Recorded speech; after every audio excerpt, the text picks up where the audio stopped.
para Aldeia Bate-Papo. Sexta-feira, você que já está aqui no canal, se inscrito no canal, sabe que todas as sextas-feiras a gente tem o nosso Aldeia Bate-Papo, onde a gente traz aí uma pessoa da religião, uma pessoa que admira, uma pessoa que segue, um dirigente, ora uma dona de casa, enfim, aquele que acredita, que tem fé na Umbanda, para falar sobre a sua trajetória, sua caminhada, principalmente na Umbanda.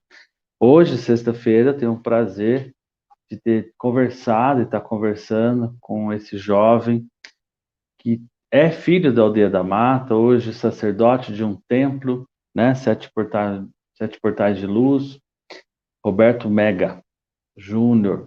Tenho o prazer de conversar com esse rapaz que é pioneiro, empreendedor, publicitário, trabalha com eventos, enfim, é um orgulho para a gente e a gente vai aprender bastante com ele. Olá, Elias. Pai Elias. Fala, meu querido, você tá bonzinho? Tudo Tudo bem? ótimo, graças a Deus. Como diz o caboclo, firme e forte, meu filho. Firme e forte. Olá, galera do bem, todo mundo que está aí assistindo ao Aldeia Bate-Papo. Sejam todos muito bem-vindos. Mega, eu tenho bastante orgulho de ser amigo, de ser esse companheiro de jornada, de fé, de religião. Já vivenciamos várias situações juntos, situações na espiritualidade, de amizade. E é uma pessoa que realmente é uma referência hoje, você que busca uma referência na religião, um dirigente, tem um coração enorme, e eu acredito que a gente vai trazer bastante coisas para as pessoas e ver, né, um jovem ainda, o quanto tem que fazer, tem como trabalhar e tem o que oferecer para a religião. E que bom que você tirou um tempinho na tua agenda, que nessa trajetória, toda hora você corre para lá, corre para cá. Mas antes de tudo, quem é Roberto Mega Júnior? Bem, você já falou um pouquinho aí, ou bastante de mim, né? Então, eu sou analista de eventos, sacerdote, né, da tenda Sete Portais de Luz. Com muito orgulho, como eu sempre falo para você, eterno filho da Aldeia da Mata, eterno aldeano. Sou um jovem que praticamente estou completando 43 anos de idade, nesse mês aqui mesmo que a gente está conversando, e sou um apaixonado pela Umbanda. Isso é o que me define. Que bacana. Quando você fala apaixonado pela Umbanda, paixão é uma coisa, é um encantamento, né? É uma coisa que nos atrai e nós somos atraídos. O que te fez ser atraído pela Umbanda? Bem, Pai Elias, eu costumo contar essa história em um dos cursos que eu dou, que é o Bendito Seja a Arte de Benzer. E eu vou resumir aqui bem rapidinho, porque senão a gente vai falar durante 1 hora, 2 horas. É, eu sou, né, uma pessoa que sempre fui ligada à espiritualidade, ou a princípio à religião, né? Sou de berço católico, como a maioria dos brasileiros, vamos dizer assim, mas eu fui aquele que fui coroinha de padre, de batininha e tudo, né? Então, ia lá com a minha avó, Carola, da Igreja Católica, e eu tinha o maior prazer em fazer aquilo, né? De estar em contato com a Igreja Católica. Eu acho que por isso que eu gosto muito de imagens, né? Então, sou devoto aí de alguns santos e tudo mais. E aí, com o tempo, eu fui descobrindo que havia outras religiões, né? Então, eu cheguei a mudar de casa e em frente à minha casa tinha uma igreja evangélica. Eu fui lá fazer curso de jovens, participei. Uma parte da minha família era de outra igreja católica também, não vamos falar nomes. Ia lá na frente com 12, 13 anos de idade, falava para aquela multidão toda e todo mundo começava a falar: esse menino tem o dom da palavra, o que eles geralmente falam. Veio a adolescência, onde a gente fica meio rebelde, não quer saber de nada, e aí que começam os problemas, né? Que você acaba deixando, vamos dizer assim, um pouco essa religiosidade, essa espiritualidade, e aí eu descobri o espiritismo na minha vida, o kardecismo, que até então eu era completamente contra a tudo isso, eu criticava quem ia, porque, né, berço católico já Por quê? viu. Berço Você não acreditava? O que era? Essa crítica era o quê? não acreditava mesmo em nada ligado a esse tipo de espiritualidade, vamos dizer, né? Hoje eu posso falar assim, né? Mas porque eu entendi tudo. Mas teve um dia que não teve jeito, eu fui lá, porque eu estava precisando muito, e aí eu me encantei, mas era um centro kardecista. Conheci, fiquei muito surpreso, e aí eu fui estudar. Tá. Fui estudar o espiritismo, o kardecismo, estudei durante 8 anos, participei de tudo, fazia psicografia, psicofonia, pintura mediúnica, até chegar no trabalho de desobsessão, que foi o trabalho que eu cheguei lá, que foi Isso aí você que tinha quantos anos? eu estava completando de 20 para 21 anos, Tá. praticamente. Até que era jovem ainda, né? Sim. E aí, nesse trabalho de desobsessão, eu comecei a sentir, vamos dizer assim, a presença de dois protetores muito fortes, que eu vim a descobri-los quem eram na Umbanda, né? Sim. Como você sabe, eu descobri a Umbanda por meio de um trabalho, que nessa época eu trabalhava para uma editora, que ainda não é a Madras, vamos chegar nesse ponto ainda. Para quem não sabe, o Mega trabalhou muitos anos na Madre Editora, né? Isso. Foram 7 anos na Madre Editora, tendo como gerente a nossa amiga Arlete. Vamos falar um pouquinho dela também, com certeza. E aí eu fui desenvolver esse meu trabalho, que foi o lançamento de um livro de Umbanda, dentro de um terreiro de Umbanda.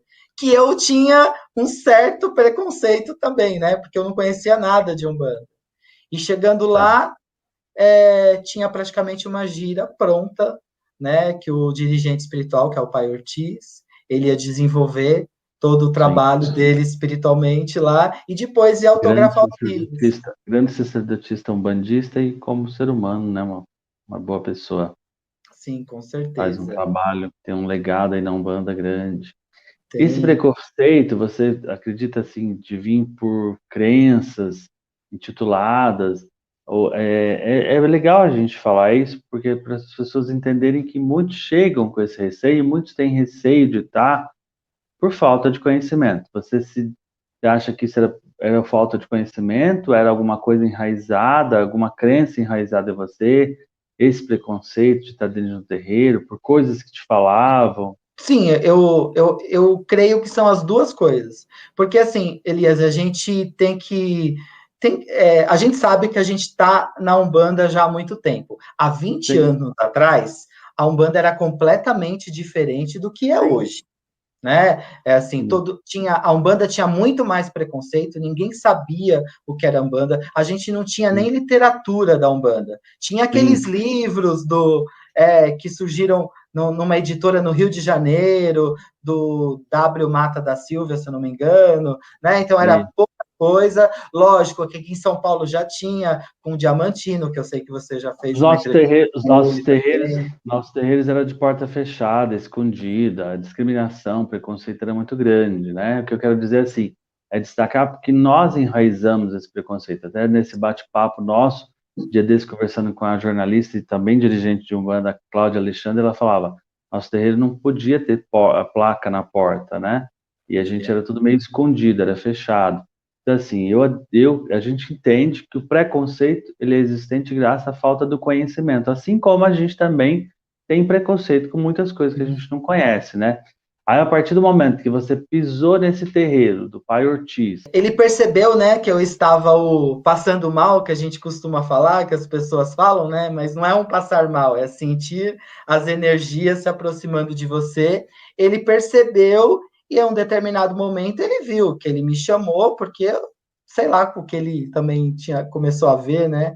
E aí, quando eu pisei dentro do terreiro, eu senti praticamente as principais entidades que eu trabalho hoje em dia se apresentando, e eu não me lembro de muita coisa, chegaram a falar com ele alguma coisa, e no final ele pediu para cantar um ponto de Ogum, né? Que é o meu pai, é o seu pai, é o pai da tenda, é o pai da aldeia.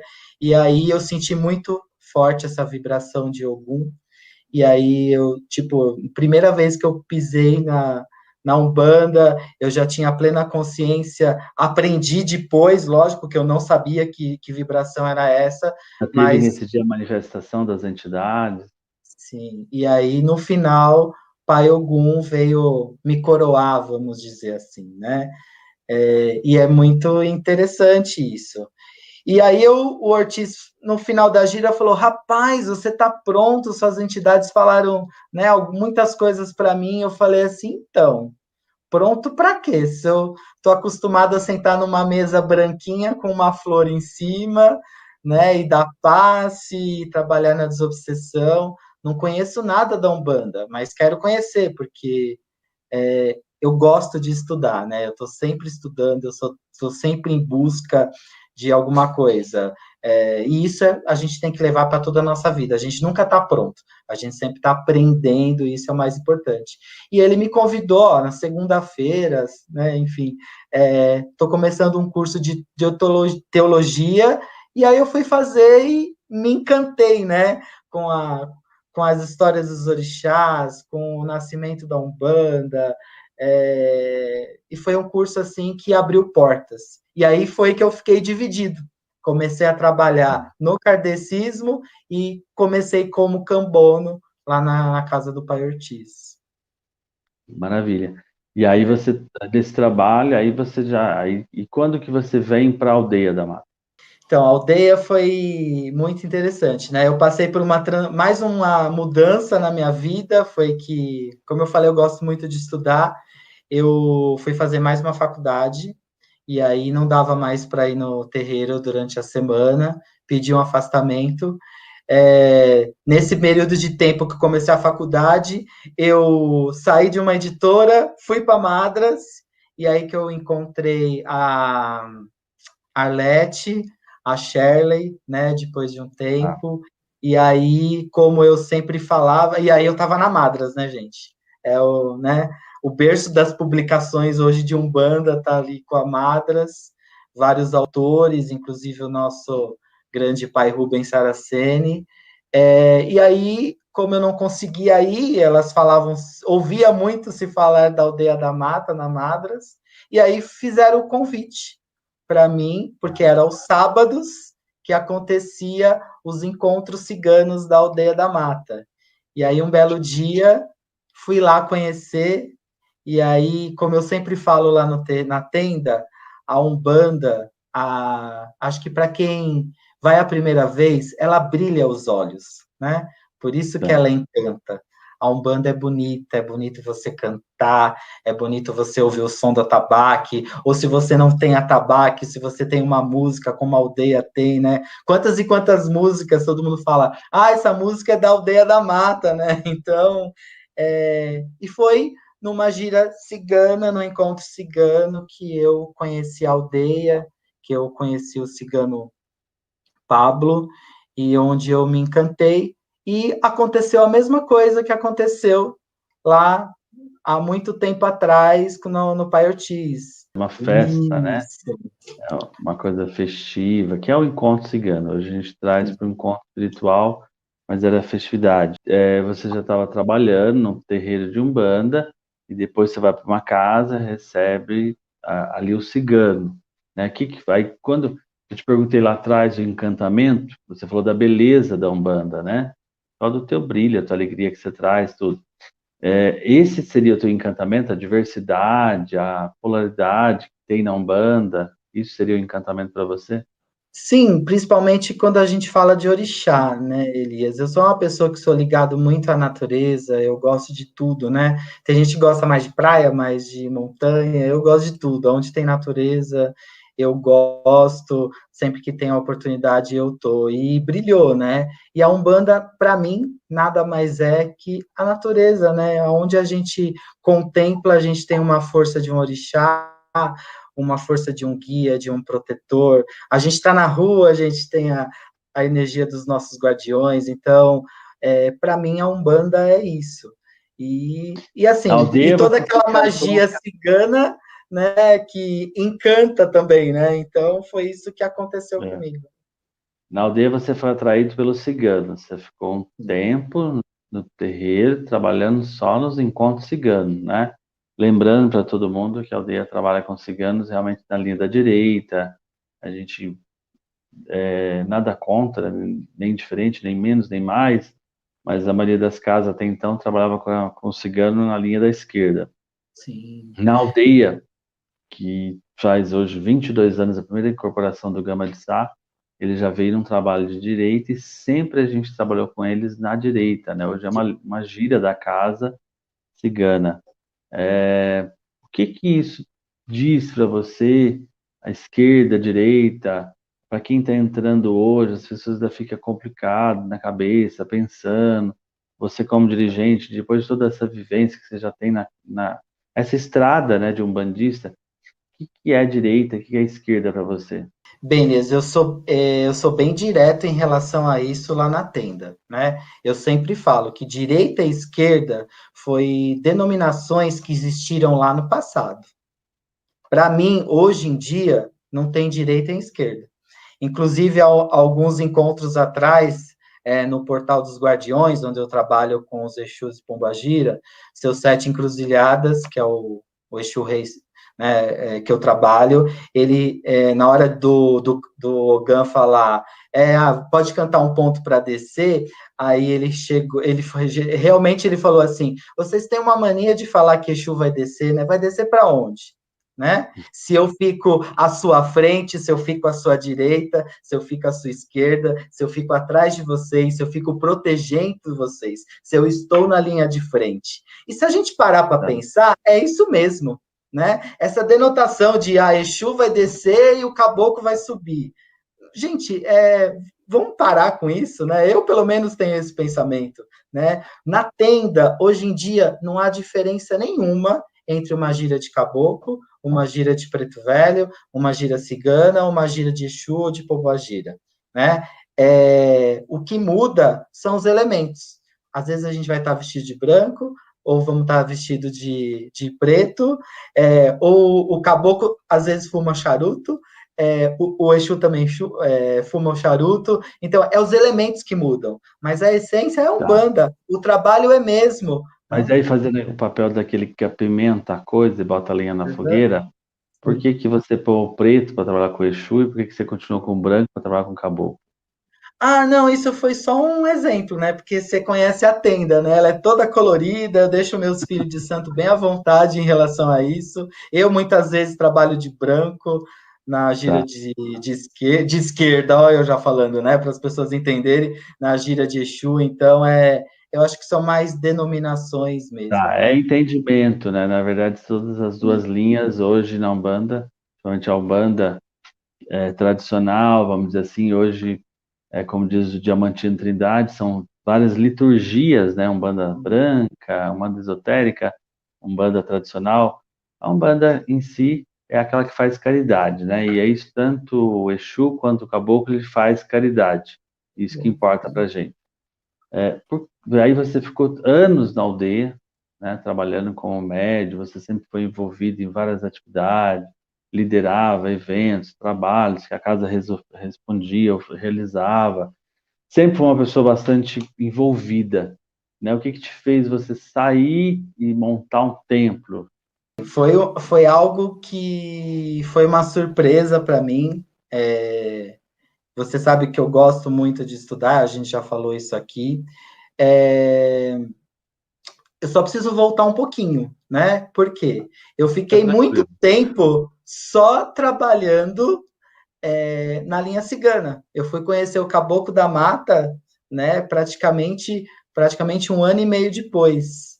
E aí foi muito. muito interessante esse encontro que eu tive com o caboclo, que foi que eu comecei a respeitar, não que eu desrespeitava, mas assim, o respeito que eu comecei a ter pelas entidades do Pai Elias, que eu não conhecia, né? O Gama de Sá vinha de vez em quando só, mas aí que eu pude te conhecer, conheci o Caboclo da Mata, as outras entidades também. E aí eu fiquei muito tempo colaborando, né, com o Caboclo da Mata, trabalhando. E aí desenvolvi todas as minhas outras entidades trabalhando dentro da casa, me dediquei muito, né, você sabe disso também, Aline, dos Pretos Velhos, da nossa saudosa mãe Chica, e um dia, né, o Caboclo da Mata virou para mim e falou assim, olha, filho, tá na hora de você fazer alguns encontros na sua casa. Aí, né, toma aquele susto, né? E fala assim, mas como assim, caboclo? A gente aprende que não pode, né? Não, mas eu estou falando. O meu filho, né, se referindo a você, também não começou na casa dele, né? Então, e aí ele me deu todo o direcionamento, então eu tive autorização de um dirigente espiritual, né, que foi o Caboclo da Mata, a dar os inícios aos meus encontros, vamos dizer assim, dentro da minha casa. Reunia com algumas pessoas, uma, duas, três, no máximo 6 pessoas, e fazia os trabalhos. E nisso acabou me despertando, falei, não, eu preciso aprender mais ainda. Não só os conhecimentos que eu aprendia com as minhas entidades e com as entidades da aldeia. Foi aí, né, que uniu o útil ao agradável. Toda semana eu estava com o pai Rubens, conversava com ele também, e aí ele me convidou para fazer o sacerdócio junto com ele. E aí cheguei no Caboclo da Mata, falei, pedi permissão, tudo mais, fui fazer. Eu não cheguei a terminar o sacerdócio com o Rubens, porque eu voltei a estudar novamente, né? Mas, passado-se um tempo, eu encontrei com o pai Ortiz de novo, né? Que foi lá atrás, e aí ele falou, né, do que ele estava fazendo, e ele falou que ele ia fazer também uma turma de sacerdócio, ia preparar alguns, acho que era 2, 3 médios na época, não era uma turma grande. E aí eu falei do que eu tinha feito, do meu trabalho da Aldeia da Mata, com o pai Rubens, o que eu tinha feito, que eu praticamente fiz toda a parte teórica, só estava faltando as consagrações. E eu terminei de fazer todas as consagrações, e aí eu uni tudo, e chegou a oportunidade de, até que um dia ele falou assim, bem, agora você precisa desenvolver um trabalho aqui dentro do meu terreiro. Os sábados é seu para você fazer o seu culto aos ciganos, que ele não trabalhava com essa linha, né? Não são todos os terreiros que... Hoje em dia tem bastante, mas antigamente não tinha. Como você mesmo falou, a Aldeia da Mata foi pioneira há 20 anos atrás a trabalhar com os ciganos na linha da direita, que eles só vinham na linha da esquerda, vamos para as pessoas entenderem, né? Então, e aí essa foi a minha jornada, e fora as firmezas que eu também fiz com você, eu sei que você não gosta de falar, que a gente comenta, mas eu sou muito grato por tudo que você fez também em relação. As minhas primeiras firmezas foram com você. A gente vai caminhando na estrada. Eu acredito que tudo soma, tudo agrega, né? E hoje, depois de quantos anos já tem a tenda? Quanto tempo tem a tenda? A tenda nós vamos fazer 4 anos, vamos dizer assim, independente, né? Mas eu trabalhei praticamente 3 anos no espaço do Pai Ortiz, né? Primeiro ano fazendo só encontros ciganos, e depois mais 2 anos cuidando lá de todo o espaço dele, e depois até que um dia né, o caboclo e o cigano e o Exu falaram, tá na hora de seguir a estrada, como na aldeia a gente fala, e caminhar. E aí aconteceu a tenda, 7 portais de luz, foi num dia, foi num encontro cigano, onde Dom Diego veio, me passou o nome, foi o cigano, me passou o nome, e junto com o caboclo, com 7 flechas, passou o nome de todos os portais, né? Então, É como na aldeia, né? As falanges, né? e dentro da tenda a gente chama de Para portais. quem não conhece a aldeia, para quem não conhece a tenda, a internet nos permite, né? A gente ir em todas as partes do universo. O trabalho da aldeia tem várias falantes, porque todos os dias antes da pandemia, né? Todos os dias a gente tinha trabalho. Então, tinha o dia do trabalho do Preto Velho, o dia do caboclo, o dia da corrente da falange médica, do encontro cigano, é isso. Mas dentro dessa tua trajetória, e como que a tenda está sobrevivendo? Porque as pessoas acham assim, então eu já tinha esse dom desde criança, com 12 anos eu já meio que ministrava, palestrava na igreja, né? Já vem, né? Na verdade, a gente sabe que a nossa sina já está lá, o nosso destino foi planejado antes mesmo da gente nascer. Mas tem a estrada do dia a dia, aí vem uma pandemia, né? Como que a tenda, como que o Pai Mega está fazendo nesse período de pandemia? Que parece muito simples, né? Tudo bonito, essa história colorida, né? Cheia de encanto. Olha, Pai Elias, assim, eu tive uma ótima escola que foi a Aldeia da Mata, né? A trabalhar com os eventos, a fazer alguns trabalhos com rituais e tudo mais.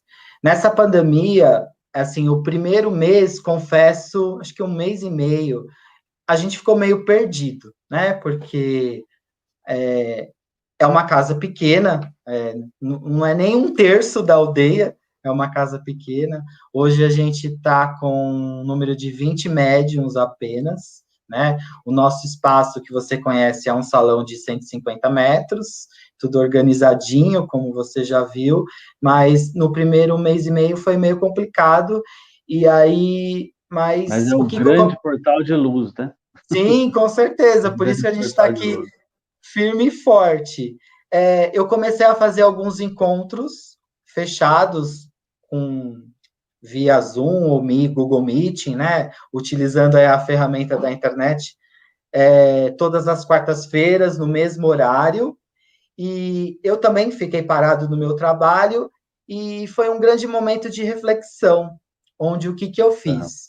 Eu tirei alguns projetos, sabe aqueles projetos que a gente tem na gaveta, em relação à espiritualidade mesmo, a Sim. curso, a ensinamento, e eu coloquei em prática. Então, eu dei muita aula de baralho cigano, eu fiz muito curso do benzimento online, com a ajuda da espiritualidade, Ou seja, você, e você se reinventou. completamente. Como muita gente tem feito na pandemia, acho que essa mensagem, assim, as pessoas que estão aí, teve que se reinventar, a aldeia, a gente se reinventou, a gente está fazendo coisas que não fazia antes. O que a gente tem é que continuar, tem que, acho que essa é a esperança, essa é a mensagem para todos nós, né? Muita gente está fazendo o que de repente já tinha vontade, já tinha imaginação, e aí você acredita que esse boom da tecnologia, isso é bom para a religião? Não? Como que você vê isso? Olha, com certeza. Eu tive um exemplo nessa pandemia que foi fantástico. Um belo dia entrou em contato comigo uma pessoa do Canadá, né? Olha, me indicaram que você tem um curso do benzimento, que você está dando aula online. Eu falei assim, você está interessado? Não, eu estou interessado, mas eu tenho uma turma de 10 pessoas que quer fazer o seu grupo, o seu curso. Eu posso organizar isso para você e passar tudo certinho? Então, assim, quer resposta melhor que essa? Quando, né, que se não fosse essa pandemia, que o meu curso bendito seja arte de benzer ia chegar no Canadá. A gente não ia ter essa noção, porque esse curso eu só dava presencial. Então, assim, olha onde chegou um curso do benzimento, no Canadá. E E eu foi muito preciso. interessante que essa pessoa que organizou veio para o Brasil. E eu encontrei com ela semana passada, pude agradecer, não pude abraçar, né, tudo mais, mas eu pude agradecer pessoalmente. Que bom. E eu preciso enaltecer e dar os parabéns, porque assim, o curso de benzimento que você pratica, não pelo fato do curso, tudo que você faz tem bastante profissionalismo e tem uma entrega, tem uma doação. E se tratando do enquanto religião, a gente tem que doar, essa é a mensagem da Umbanda, a gente tem que servir para poder ser servido, né?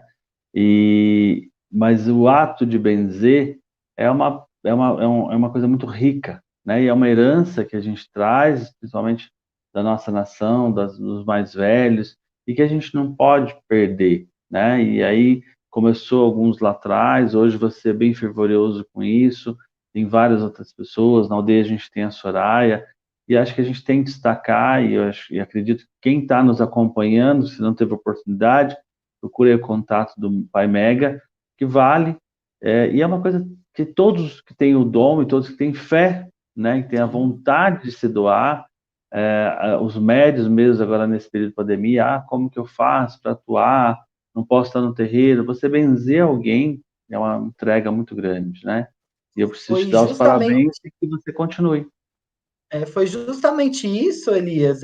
Acho que vale até, cabe falar isso aqui agora, assim, o benzimento e esse curso foi justamente para as pessoas se cuidarem, primeiramente dentro das suas casas, cuidar, né, da saúde espiritual e mental das pessoas com que ela morar, com quem elas moram, vamos dizer assim, e fazer o benzimento à distância, porque assim, o benzimento ele foge da faculdade mediúnica, vamos dizer assim, né? Você não precisa estar Sim. incorporado, você precisa simplesmente ter amor no coração e se doar. Então, assim, essa pandemia, acho que do curso online, eu formei praticamente quase 100 pessoas. Então, hoje eu já estou com quase 400 e poucos alunos de todos os cursos que eu dei. Então, assim, Maravilha.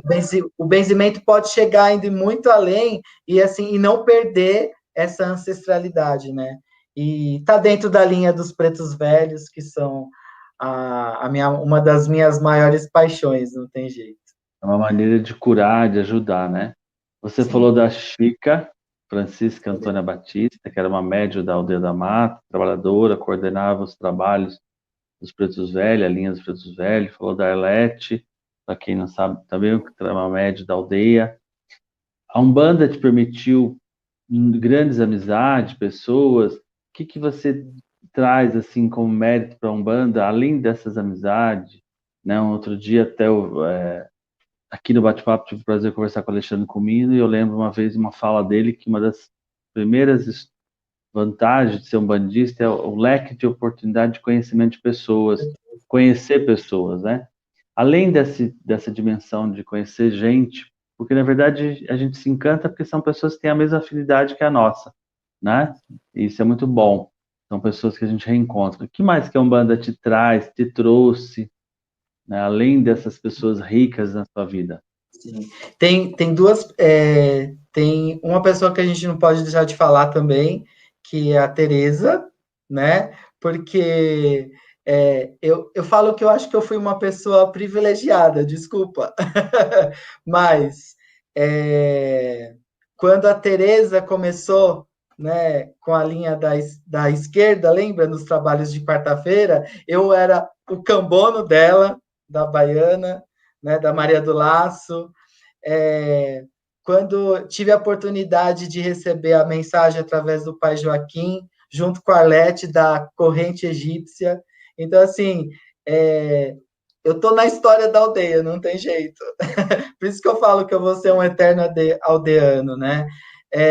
Conheci também o Alexandre Comino. Aliás, o Alexandre Comino, eu organizei um evento para Madas, que foi o Madras em Alto Mar. Eu levei a Umbanda, né, para um Sim, navio, para um cruzeiro, para ele dar palestra, para falar da Umbanda, né? Então, lembro assim, disso.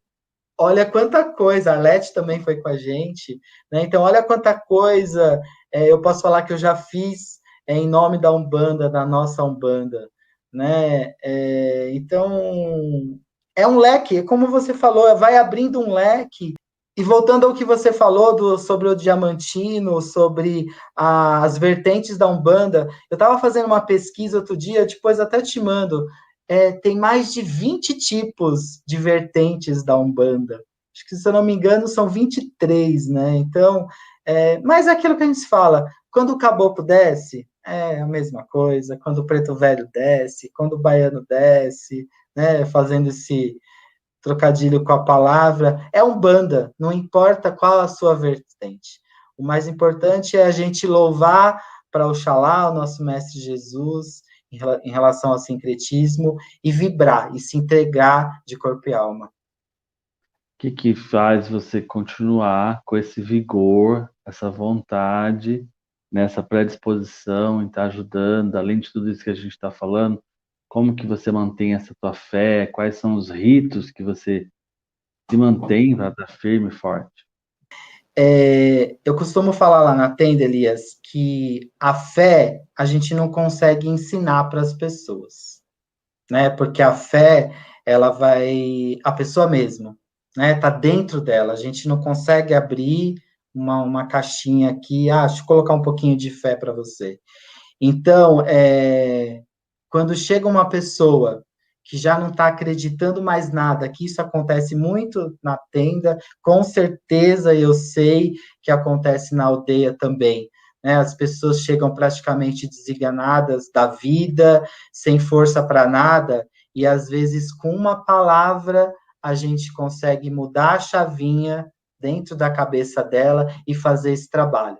Então, assim, eu tenho vários e vários casos, né, de pessoas que mudaram suas vidas. Filho de santo meu que não acreditava em nada e hoje é um dos meus braços direito, né? Então, assim, é isso, é ver o potencial das pessoas no seu desenvolvimento espiritual, que elas possam acreditar e seguir em frente. E a gente sempre está aprendendo com tudo isso também, né? Com as situações da vida. Mas o pai mega, o homem mega, arrocha a coisa. O que é o amuleto dele? O que é um ponto de força dele? Olha, como você falou, é meu pai Ogum mesmo, minha mamãe Oxum, e eu não posso deixar de falar da Maria Padilha, Rainha das Sete Encruzilhadas. Inclusive, ó, coincidente, foi a primeira guia que eu vi, eu falei assim, eu vou gravar com ela. Então, ela que me dá a força, foi ela que deixou a primeira mensagem para mim e falou assim: quem cuida dele sou eu. E eu acredito muito nisso. É pedir agô para suas entidades, para seus guias, para seus orixás, né? É trazer toda essa força deles. E em cada momento da vida é um que vem falar, que toca o coração, que deixa o seu recado, né? E aí Sim. você falou, a cada momento um deles vem falar. Como é esse falar com eles? Vou voltar no Pai João. No momento da pandemia mesmo, né? O curso do benzimento, você sabe, eu tenho uma parte da consagração, onde o Pai João vem e ele fala com a pessoa que está fazendo o curso, consagra e tudo mais. E aí, quando me falaram assim, e aí, vai fazer o curso do benzimento online? Eu falei, vou, mas antes eu preciso autorização da espiritualidade do Pai João, porque senão não vai rolar. E aí eu falei aqui, um dia eu aqui estudando, eu falei, Pai João, me ajuda, como que eu vou fazer isso? E aí, Elias, eu senti muito a presença dele, e aí eu ouço no meu pensamento, né? Eu não escuto a voz dele, mas ele lança tudo na minha mente. Ele falou assim: pega esse pedaço de papel, vou falar as palavras dele. Fio, pega esse pedaço de papel, esse lápis, que nem era um lápis, era uma caneta. Você vai fazer uma coisa que você não faz há muito tempo. Você vai psicografar uma mensagem minha. E aí ele me passou todas as orientações, como se fosse uma meditação, para que eu pudesse fazer a consagração online para as pessoas. E aí o que é muito interessante é que as pessoas acham que a espiritualidade não está por dentro de tudo, né? Mas é o contrário, né? Toda essa tecnologia, eu sempre falo que está tudo pronta no plano espiritual, né? Sim. É um livro, é na biblioteca lá da espiritualidade, tem um livro que só está esperando o médium certo para psicografar, para passar a mensagem. E assim, e foi uma das maiores, não é prova, né? Mas foi um dos maiores contatos que eu tive em relação a isso. Foi um momento marcante. E aí, no final, ele falou assim: agora você faz o que você bem sabe fazer, que é organizar tudo que eu passei para você e passar isso adiante como uma consagração para as pessoas. Então, isso foi um A dos gente, exemplos, né? Eu costumo dizer, você já ouviu isso, que nós somos marionete na mão do plano espiritual, das entidades, dos guias, né? E as pessoas ficam muito assim, aquela coisa, porque eu sou consciente, inconsciente. E o consciente, ele tem um grave engano achar que ele é consciente de tudo. A gente está o tempo todo manipulado. A importância da nossa frequência, da nossa sintonia com a egrégora espiritual, com os guias, e a gente está sendo guiado o tempo todo por entidades, né? Então, que a gente precisa buscar essa luz para ter essa informação. E o contato com eles é muito sutil, cada um tem uma maneira, né? E aí o caboclo dá reforço, o caboclo da mata, que essas mensagens é sempre para nós. A primeira mensagem é para quem está recebendo, né? Que a gente traga esse ensinamento para a gente. Se você pudesse dizer alguma coisa para o Roberto Mega Júnior, que começou na Umbanda lá atrás, aquele primeiro dia cheio de medo, foi fazer um evento, e aí se encantou, porque rodoviou, passou mal lá no terreiro, e teve uma irradiação de Ogum linda, né? E depois ficou sem saber se vai, se não vai. E o que você diria hoje para esse Roberto Mega? Falaria assim: acredita que tem ainda muita coisa para você aprender. Todos os trabalhadores nos terreiros de Umbanda, ele começa, ele se encanta, e aí ele vem na assistência, ele se apaixona, e ele entra para a corrente, para a gira, ele entra para o grupo de trabalhadores, e depois ele entra, começa a ver os bastidores, né? É verdade. E aí vem o desencanto, né? Todo mundo passa por esse período. O que você fez nos seus momentos de desencanto? No meu caso, eu não foi desencanto com a Umbanda, mas quer dizer, vamos explicar, né? E você e Cigano Gama tá envolvido nessa história. Teve uma vez que eu estava passando algumas situações pessoais não muito agradável, e aí, lógico, isso foi há tantos anos atrás, né? Hoje em dia, lógico que eu não penso dessa forma. Mas o que acontece com quem está começando? Que as pessoas começam a falar: nossa, né, eu faço tudo para Umbanda, eu faço isso, eu faço aquilo, e vocês deixam acontecer isso na minha vida? Né? As pessoas não entendem que é isso uma lição. E eu também já passei por isso. E aí, um dia, eu fui no encontro cigano, na festa cigana, e aí eu fui lá falar com o cigano Pablo, mas ele não estava, e estava o cigano Gama, e eu fui lá falar para ele, né? Tava lá no final, não trabalhei, e aí ele chegou, né? Ele, acho não, né? O Gama já sabia que eu queria ali naquele dia. E eu falei assim: eu vim aqui para me despedir que eu não quero mais, né? Aí ele perguntou por quê, eu falei, e aí assim, né? Ele me pegou pelo braço, né? Se você já é grande, quando você tá na vibração do Gama, você cresce mais ainda, e ele me carregou do final do salão até a imagem de Santa Sara e falou assim: olha para Santa Sara e você tem coragem de deixar tudo isso que você aprendeu? E aí, né, como bom filho de Oxum, chorei até, pedi desculpa, incorporei e terminei o trabalho trabalhando e ajudando outras pessoas, né?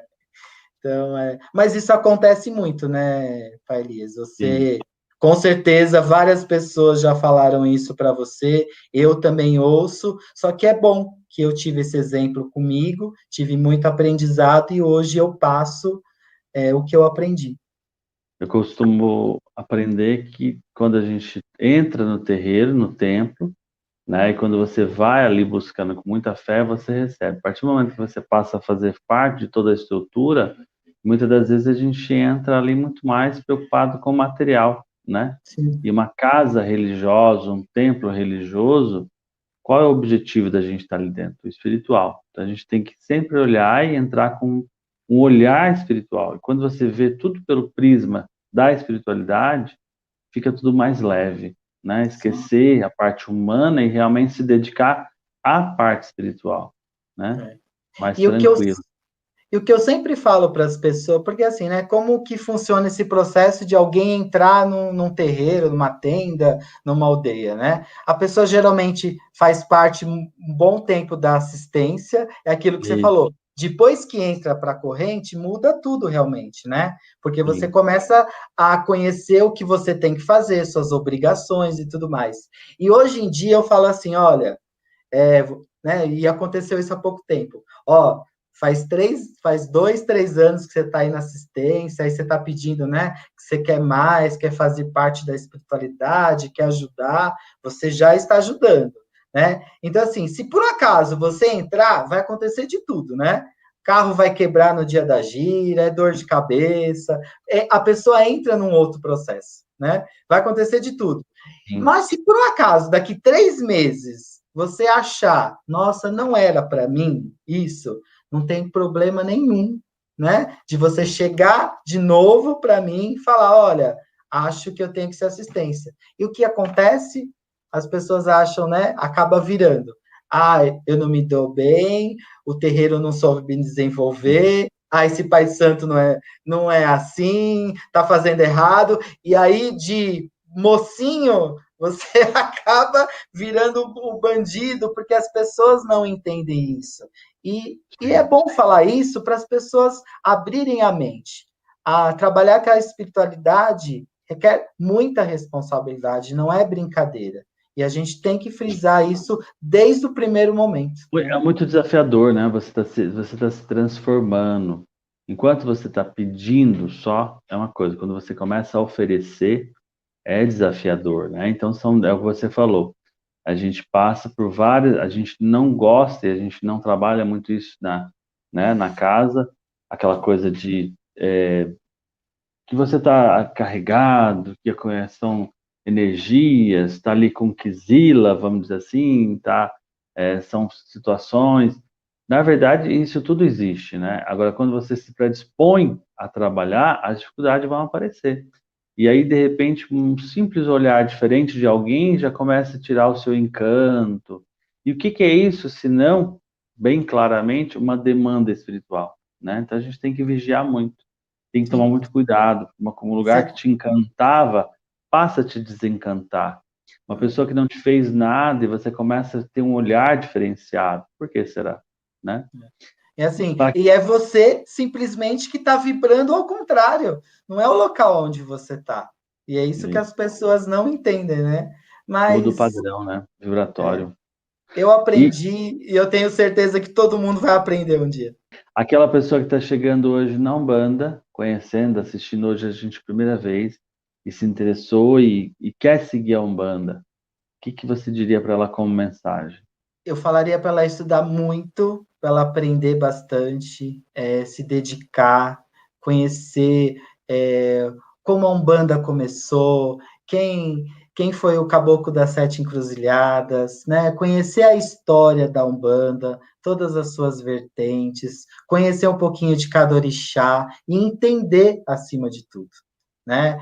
Dela esquecer um pouquinho a ansiedade, a incorporação não é tudo dentro de um terreiro.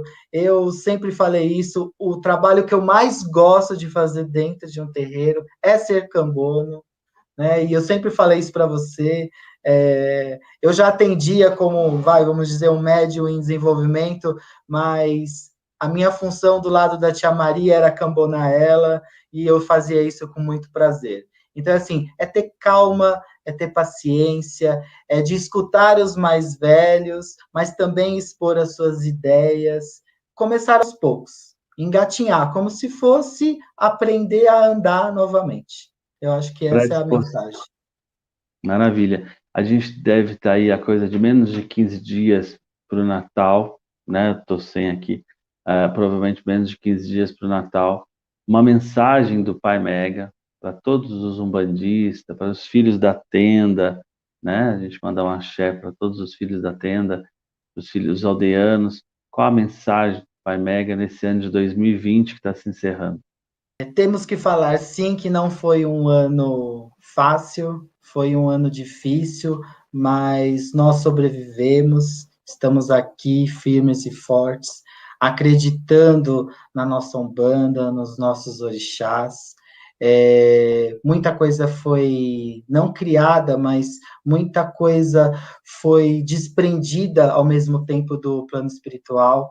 Quantos e quantos ensinamentos a gente não teve nesse tempo todo, seja por meio de uma mensagem enviada pelo WhatsApp, vamos falar de tecnologia sim, vamos falar das lives da Aldeia da Mata, que chegou a muito mais gente que num dia de trabalho. Então, assim, para todo mundo, ter muita força, ter muita fé, a gente vai passar por tudo isso, e eu desejo um bom Natal, que você esteja com seus familiares, com seus amigos, e vibrando toda essa energia da nossa Umbanda, do nosso Divino Pai Oxalá.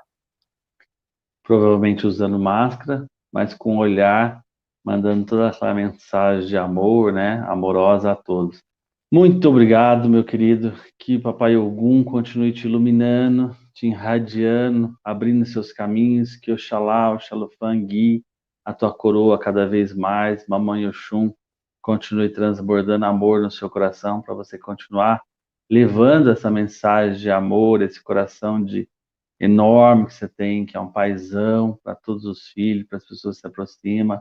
Como bom pai, de vez em quando tem que puxar a orelha também, mas tem um coração Bastante. enorme.